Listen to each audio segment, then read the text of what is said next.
Lundi 20 mars 2017. Mesdames et messieurs, bonsoir et merci de nous recevoir chez vous ce soir. À l'entame de ce journal, nous avons l'éditorial de la semaine de Boucar Sanda. Suivez. Mesdames, Messieurs, bonsoir. L'incivisme des Tchadiens, on n'en parlera jamais assez, tellement qu'il nous colle à la peau. L'habitude étant une seconde nature, la société tchadienne semble perdre progressivement les vertus de la citoyenneté et l'essence du devoir collectif au point de fouler aux pieds les dispositions sacrées de la Constitution qu'eux-mêmes ont votées et souvent avec une forte adhésion. Cette attitude d'une autre époque non seulement plonge les auteurs dans une sauvagerie inexplicable, mais écorne l'autorité de l'État.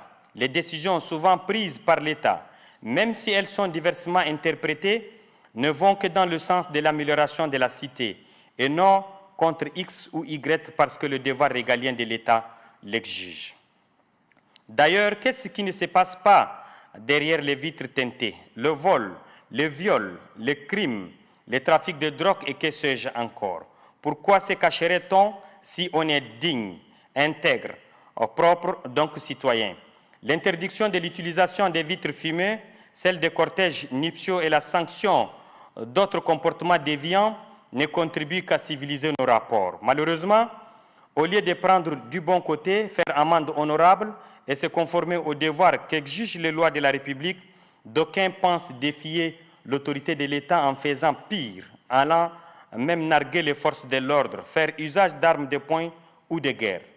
En se comportant de la sorte, nous ternissons l'image de notre pays et celle de nos gouvernants. Si l'État déclare appliquer la loi dans toute sa rigueur contre les contrevenants, il est dans son rôle, car l'on ne peut pas demander quelque chose et son contraire.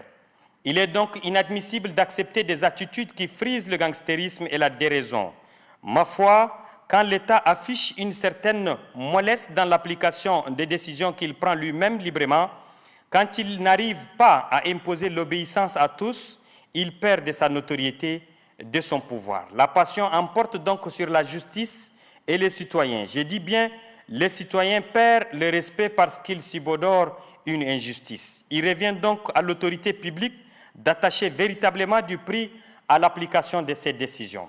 Avoir du respect pour les forces de l'ordre qui passent des nuits blanches pour nous assurer la tranquillité et la quiétude, ceux-là qui se décarcassent pour nous réglementer la circulation, leur faciliter la tâche en ayant un comportement citoyen et responsable, c'est l'expression de la contribution du citoyen au maintien de la sécurité. Ainsi, nous aiderons notre pays à avancer dans l'éthique et la morale, à se respecter et se faire respecter. En nous conformant aux règles édictées, nous construirons une société paisible et harmonieuse et jouirons avec délice de ses bienfaits. Merci et à très bientôt.